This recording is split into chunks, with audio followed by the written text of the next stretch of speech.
is, of course, the man who changed the face of technology and computers. Steve Jobs has stepped down and he's resigned yesterday.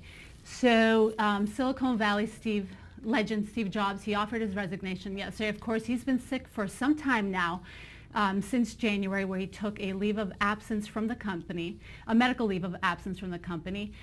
His letter is out. He says, quote, "If there ever came a day when I could no longer meet my duties and expectations as Apple CEO, I would be the first to let you know. Unfortunately, that day has come." So he's been out on a medical leave of absence since January, but he returned to the spotlight only in March, just to help launch the iPad 2. Well, now Jobs has advised the board to name his second in command, Tim Cook, as his replacement. Well, Cook has been standing in for Jobs since January, and he's widely believed to be his successor. Well, Cook also stood in for Jobs during his bout with pancreatic cancer back in 2004 and during his liver surgery back a couple years ago. Now, Jobs won't be leaving the company. He asked the chairman of the board in his letter if the company, if he could be chairman of the board. Well, of course, that is happening. And also in the letter, Jobs says that he believes Apple's brightest and most innovative days are ahead of it. But of course, there is some talk about that.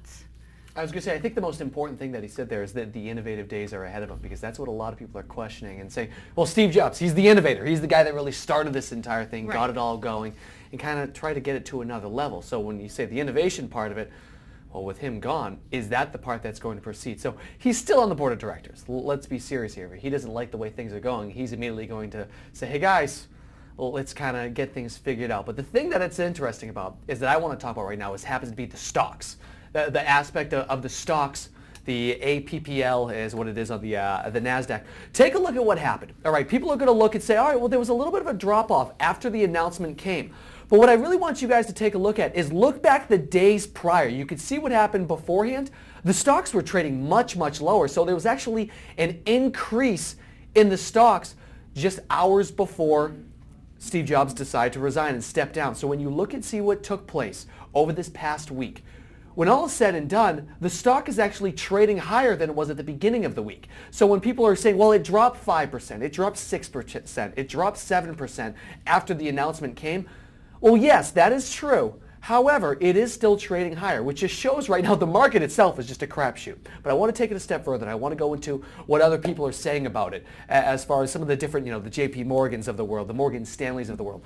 JP Morgan had a very interesting quote on the Wall Street Journal, and I want to scroll on down to one of the quotes that is, it'll say JP Morgan praises Mr. Jobs and Mr. Cook. It'll be about the second paragraph in there, right there. It says, there are times when a single executive can have a dramatic impact on a company, sometimes positive, sometimes negative.